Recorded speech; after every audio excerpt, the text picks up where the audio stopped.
ब्रह्मण्य देवाय गौ ब्राह्मण हिताय च जगद्धिताय कृष्णाय गोविंदाय नमो नमः। सच्चिदानंद रूपाय विष्णुत्पत्त्यादि हेतवे तापत्रय विनाशाय श्री कृष्णाय नमो नमः। नमस्कार, स्वागत है आपका आचार्य वाणी में। मैं आचार्य डॉक्टर विक्रमादित्य आपके साथ। 4 तारीख के दिन बात करें तो उस दिन ग्रहों का योगा को बनता है। पंचमी तिथि है, साथ साथ सोमवार का अवसर पड़ रहा है। शुक्र ग्रह मार्गी होने जा रहे हैं। ये आपके भोग विलास आनंद की तरफ प्रवृत्ति को थोड़ा बढ़ाने के योग बना सकते हैं और शुभ लागमन के योग भी बना सकते हैं। और कोई कार्य रुका पड़ा हो तो उसमें विजय प्राप्ति के योग भी बनाते दिखाई दे रहे हैं। तो आप तत्पर होकर काम करने के अवसर बनाएं। ऐसे में सफलता प्राप्त करने के योग अच्छे से प्रबल रूप से आपकी कुंडली में बनते दिखाई दे रहे हैं आपकी राशि के अनुसार से। तो आगे बढ़ने का आपको प्रयास करना चाहिए और ये आपके लिए बड़ा सुंदर रहेगा। सोमवार का अवसर रहेगा तो ऐसे में विशेष तौर पर भगवान शिव का दूध से अभिषेक करना आपके लिए कल्याणकारी रहेगा। वहीं 5 सितंबर के दिन बात करें तो उस दिन षष्ठी तिथि विद्यमान रहेगी और साथ साथ उस दिन मंगलवार का अवसर रहेगा। ग्रह नक्षत्र आपके लिए सुंदर रहेंगे, आगे बढ़ने के अवसर बनाएंगे, लेकिन थोड़े खर्चे ज्यादा हो सकते हैं। तो इस बात का ध्यान रखते हुए आपको कार्य करना चाहिए क्योंकि बृहस्पति चंद्रमा परिवर्तन की तरफ जाएंगे। सुबह का समय थोड़ा अच्छा रहेगा लेकिन शाम के बाद थोड़े खर्चे अधिक होने के योग बन सकते हैं। एक बात का ध्यान रखिएगा, इस दिन बृहस्पति भी वक्री होने जा रहे हैं। तो इस बात का ध्यान रखिए कि जो भी कार्य कर रहे हैं बहुत विचार के कारण से करने का प्रयास करें। कहीं विचारों की कमी के कारण से, कहीं आपके गुस्से के कारण से इन दिनों क्रोध थोड़ा बढ़ सकता है और क्रोध आपको नेगेटिव तरफ ले जाएगा। इस बात का ध्यान रखने का आपको प्रयास करना चाहिए। अननेसेसरी की एंजाइटी, अननेसेसरी की एग्रेशन को बढ़ने ना दे, अन्यथा कष्ट होने के योग बन सकते हैं। ऐसे में उसको ठीक करने के लिए एक उपाय हम आपको बता देते हैं। हर रोज आने वाले जब तक बृहस्पति वक्री रहे अपने माथे पर केसर का एक तिलक लगाने का प्रयास कीजिए। ये आपके लिए बड़ा श्रेष्ठ उपाय रहेगा। हो सके तो माँ दुर्गा की नित्य प्रति उपासना करें, वो आपके लिए कल्याणकारी रहेगी। सर्वार्थ सिद्ध योग विद्यमान है। सुबह 9 बजे से लेकर करीब करीब आगे तक रहेगा, लेकिन सुबह 9 बजे से लेकर 3 बजे का टाइम शुभ रहेगा। ऐसे में आप कोई कार्य आरंभ करना चाहते हैं तो उसका कार्य का लाभ ले सकते हैं। लेकिन भद्रा आरंभ हो जाएगी 4:45 बजे से। तो ऐसे में 5 पौने 4 बजे के बाद से कुछ नए कार्य को आरंभ करने से आपको बचना चाहिए। 6 और 7 तारीख की तिथि बड़ी ही सुंदर है। 6 सितंबर के लिए हम बात करें तो स्मार्थों की जन्माष्टमी का अवसर है और 7 तारीख की बात करें तो वैष्णव संप्रदाय के लिए, समस्त लोगों के लिए उस दिन जन्माष्टमी का सुंदर योग बन रहा है। ये मतभेद है बहुत सारे लोगों में कि भाई 2-2 दिन जन्माष्टमी कैसे मनती है। देखिए, हमारे यहाँ मत अनेक प्रकार के मत है। भारतीय संस्कृति में हर चीज को स्थान दिया जाता है, किसी की उपेक्षा नहीं की जाती है। आचार्य रहे, हजारों लाखों आचार्य मत रहे और उन सब ने अपने अपने मत, शैव, शाक्त, विशेष तौर पे स्मार्त इत्यादि, शैव इत्यादि, वैष्णव इत्यादि, रामानुजाचार्य, अनेक मत रहे। उन सब ने अपने अपने मतानुसार अपने अनुयायियों को अपने दर्शन करके भगवान का लाभ रास्ता दिखाने का मार्ग प्रशस्त किया है। तो ऐसे में स्मार्थों के लिए जो शुभ बनता है वो प्रत्यक्ष रूप से तिथि को लेते हैं। तो जैसे हम बात करें तो 6 तारीख की उस दिन सप्तमी तिथि उदया तिथि है। दोपहर के बाद अष्टमी का आगमन हो जाएगा और फिर रोहिणी नक्षत्र का भी का योग बनेगा। तो ऐसे में 2-2 योग बनते हुए साथ साथ रात्रि में दोनों का योग बन रहा है, इसलिए वो उस तिथि को मानते हैं जन्माष्टमी का योग। और ग्रहों का योगा योग भी बड़ा सुंदर तरीके से बना हुआ है, लेकिन थोड़ा सा ध्यान रखते हुए कार्य करें। उस दिन सर्वार्थ सिद्ध योग भी विद्यमान है। तो कोई नया कार्य आरंभ करना है तो आप अच्छा सा लाभ ले सकते हैं। और बुधवार है, कहा जाता है कि भगवान का जब जन्म हुआ था उस दिन बुधवार का योग भी था। तो बड़ा सुंदर तरीके से योग बन रहा है, तो इसका आप लाभ ले सकते हैं। सर्वार्थ सिद्ध योग भी विद्यमान है। कोई नया कार्य करने के लिए दिन अच्छा दिखाई देता है। 7 तारीख को वैष्णव संप्रदाय है। वैसे संपूर्ण भारत में और संपूर्ण विश्व में पूरी तरह से जो आज वैष्णव मत है वो उसके अनुसार से बड़े सुंदर तरीके से जन्माष्टमी का अवसर रहेगा। मथुरा इत्यादि में भी इसी दिन मनाने का शुभ योग बनता दिखाई दे रहा है। और उस दिन उदया तिथि के रूप में अष्टमी विद्यमान है जो मध्याह्न व्यापनी तक रहेगी, यानी दोपहर तक रहेगी। तो ये सुंदर योग है और इसी को मान्य होना चाहिए। और उसके साथ साथ रोहिणी नक्षत्र भी व्याप्त है और रात्रि तक वृषभ राशि में चंद्रमा भी विद्यमान रहेंगे करीब करीब 11:15 बजे तक। तो संपूर्ण भगवान कृष्ण की जन्मपत्री में भी यदि हम देखें तो वृषभ के ही चंद्रमा थे। तो बड़े सुंदर योग बन रहा है। जन्माष्टमी का सुंदर उत्सव है। भगवान का षोडशोपचार पूजन करें, षोडशोपचार पूजन करें, उनका नाम का संकीर्तन करें, व्रत रखें। शास्त्र में कहा गया है कि हमारे द्वारा पता नहीं अनजाने में अनेक प्रकार के दुष्कर्म होते रहते हैं और फिर वो हमारे लिए जीवन में कष्ट का योग बनाते हैं।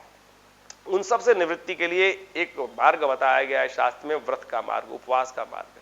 और कहा जाता है कि जो अनेक जन्मों में कुछ गलत कर्म भी हो जाते हैं, इस जन्म में गलत कर्म हो जाते हैं, उन सब से निवृत्ति का एक सरल मार्ग है कि भगवान के जन्मोत्सव पर, जन्माष्टमी पर व्रत कर लिया जाए और यदि व्रत करके उपवास करते हुए भगवान के नाम का संकीर्तन किया जाए, उपवास व्रत का संस्कृत शब्द है उपवास। उपवास का मतलब है भगवान जहां वास करते हैं वहां से हटकर भगवान के श्री चरणों में वास करना। यदि वहां वास करते हैं तो सब सुंदर तरीके से आपके ग्रह कष्टों का निवारण करने के लिए बड़ा सुंदर योग बन सकता है। तो इस बात को ध्यान रखते हुए कार्य करें तो कल्याण के योग बनेंगे। इस जन्माष्टमी का अवसर है, भगवान का षोडशोपचार पूजन करें, पुरुष सूक्त का पाठ करें। सहस्रसी रेखा पुरुखा सहस्राक्ष सहस्रपाद सभो मेघं सर्वतस्पित्वात्र तिष्ठत् दशांगुलम मां पुरुष ये वेदगं सर्वं यद्भूतम यच भाव्यम मां उता मृत्युतसेसानो। ये सब पुरुष सूक्त का पूरा है और बड़े सुंदर तरीके से भगवान का स्तवन करते हुए कल्याण का योग बनता है। हमने भी विवेकानंद योगाश्रम में बड़े सुंदर तरीके से भगवान का अभिषेक करने का कार्यक्रम रखा हुआ है और उनका पूजन करेंगे। सबका ऐसे सुंदर तरीके से यज्ञ किया जाएगा तो आप भी उसमें सम्मिलित हो सकते हैं। ग्रहों का योगायोग अनुकूल है, सुंदर है, आपके लिए अच्छा आगे बढ़ने का अवसर आपको प्राप्त होगा। नाम भगवान नाम का संकीर्तन करें। साल में एक बार रात्रि आती है समस्त कष्टों को दूर करने के लिए। जन्माष्टमी की रात्रि बड़ी सुंदर रात्रि है। ऐसे में भगवान का स्तवन करके उनके नाम का संकीर्तन कर कर रात को फिर विश्राम में जाएं, फिर कल्याण के योग बनेंगे। 8 तारीख की यदि हम बात करें तो उस दिन 8 सितंबर के दिन नवमी तिथि है भाद्रपद की कृष्ण पक्ष की, और ग्रहों का योगायोग आपके लिए लाभ का संकेत देने के अवसर प्रदान करेगा आपको, और बहुत सारे क्षेत्रों में विचारों में नए विचार उत्पन्न करने के अवसर बना सकता है, लेकिन साथ साथ कुछ खर्चे भी परेशान कर सकता है। अननेसरी चंद्रमा बिल्कुल आपके गोचर में कहीं ना कहीं से कुछ शुभ ग्रह से दृष्ट नहीं है, तो ऐसे में अननेसरी के खर्चे जेब में ज्यादा हो सकते हैं। उम्मीद से ज्यादा कई चीजों में ऐसे हो सकता है कि जहां पे आपने सोचा भी ना हो, जेब खाली कराने के अवसर बन सकते हैं। तो ऐसे में ध्यान रखते हुए कार्य करने का प्रयास आपको करना चाहिए। इस दिन ग्रहों का योगायोग इसी प्रकार से दिखा रहा है। कोशिश करें महालक्ष्मी को प्रसन्न करने के लिए भगवती के मंदिर में जाकर एक कमल पुष्प मां भगवती को अर्पित करें या बखाने भगवान को भगवती को अर्पित करें, कल्याण होगा, कष्टों से निवृत्ति होगी। 9 सितंबर की यदि हम बात करें तो उस दिन ग्रहों का योगायोग पंचांग दिखाता है कि दशमी तिथि शनिवार का अवसर भाद्रपद मास की कृष्ण पक्ष की, और साथ साथ भद्रा का योग भी बन रहा है जो सुबह 6:21 से है। तो नए कार्यों को आरंभ करने के लिए दिन किसी प्रकार भी शुभ नहीं दिखाई देता, उससे बचते हुए कार्य करने का आपको प्रयास करना चाहिए, और नए विचारों को, नए कार्यों पे, कॉन्सेप्ट्स पे काम करना, नया प्रोजेक्ट हाथ में लेना, ये कहीं ना कहीं विघ्न उपस्थित कर सकता है। तो ऐसे में थोड़ा सावधान रहते हुए कार्य करने की जरूरत है। और इन दिनों आपके लिए मंगल शनि का षडाष्टक योग चल रहा है, राहु और मंगल का षडाष्टक योग चल रहा है, तो इन सबसे निवृत्ति के लिए एक सीधा सा उपाय करने का प्रयास करें। आप थोड़े जल में तिल लेकर भगवान शिव का ओम नमः शिवाय का जप करते हुए अभिषेक कीजिए। देखिए शनि भी कंट्रोल में होंगे और साथ साथ राहु का भी उपाय होगा, और ये उपाय बड़ा श्रेष्ठ है, इसको करने का प्रयास कीजिए, कल्याणकारी योग बनेंगे। वहीं बात कर लेते हैं 10 सितंबर की, और उस दिन ग्रहों का योगायोग बड़ा सुंदर बना हुआ है, और साथ साथ आपके लिए ग्रहों का योगायोग दिखाता है कि उस दिन तिथि बड़ी सुंदर है। उस दिन अजा एकादशी है। भाद्रपद मास के कृष्ण पक्ष की एकादशी जो होती है उसको अजा एकादशी के रूप में जाना जाता है। अजा एकादशी का मतलब सीधा सीधा निकलता है, कहा जाता है कि हमारे जीवन में जो कुछ कष्ट हम भोगते हैं वो हमारे किए गए अशुभ कर्मों के कारण से ही भोगते हैं। अब इस जन्म में तो हम अपने कर्मों को सुधारने का प्रयास कर सकते हैं, लेकिन पूर्व जन्म में जो किए गए कर्म हैं उनसे निवृत्ति कैसे हो। कहा जाता है अजा एकादशी एक ऐसा सुंदर पर्व है कि जिसके अंदर आप पूर्व अर्जित कर्मों को भी, संचित अशुभ कर्म जो है उनसे भी निवृत्ति का मार्ग प्रशस्त कर सकते हो। तो उस दिन विशेष तौर पर यज्ञ करना चाहिए, भगवान कृष्ण का स्तवन करना चाहिए, व्रत रखना चाहिए, और साथ साथ अन्न का दान करना चाहिए, और अपने पितरों के निमित्त तर्पण करना चाहिए, गायत्री का जप करना चाहिए। पितरों के तर्पण करने से पितरों का भार भी निवृत्त हो जाता है। पितृ जो कष्ट ऋण चढ़ता है आपके ऊपर, उसके कारण से जीवन में कई बार कष्ट होने के योग बन जाते हैं। अब हम बहुत सारे कार्य करते हैं, हमारे को वैसे पितरों के निमित्त तर्पण रोज करना चाहिए। थोड़ा जल हाथ में लेकर नित्यपति थोड़ा से तिल उसमें रखकर अपने पितरों के निमित्त इस अंगूठे और पहली उंगली के बीच में से जल लेकर तृप्यंताम पितृ का ध्यान करते हुए किस गोत्र में उत्पन्न हुए, और यदि पुरुष है तो तस्मै सुधा तस्मै सुधा तस्मै सुधा, यदि स्त्री है तो तस्सै सुधा तस्सै सुधा तस्सै सुधा, ये उच्चारण करते हुए तिल से 3 बार जो तर्पण अवश्य करने का प्रयास करना चाहिए। गायत्री का जप करना चाहिए, और विशेष तौर पर गौ इत्यादि के लिए ग्रास निकालना चाहिए। हमने विवेकानंद योगाश्रम में सुंदर व्यवस्था करी है कि इस दिन जो लोग तर्पण करना चाहते हैं, वो अपने पितरों के निमित्त गायत्री कराना चाहते हैं, वो सब इसका लाभ ले सकते हैं। बड़ी सुंदर तिथि है। अपने पूर्व अर्जित कर्म को भी, जो अशुभ कर्म है उनसे भी निवृत्ति के लिए अपने पितरों के निमित्त तर्पण करें, गायत्री का यज्ञ करें, कल्याण के अवसर आपको बनेंगे। ग्रहों का योगायोग बड़ा थोड़ा सा परिवर्तन की तरफ जा रहा है।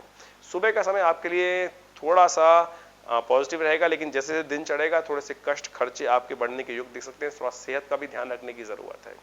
थोड़ा भोग विलास की तरफ मन की प्रवृत्ति ज्यादा बढ़ सकती है, तो ध्यान रखते हुए कार्य करने की जरूरत है।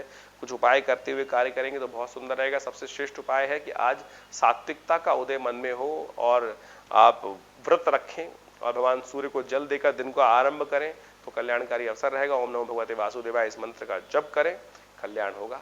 धन्यवाद।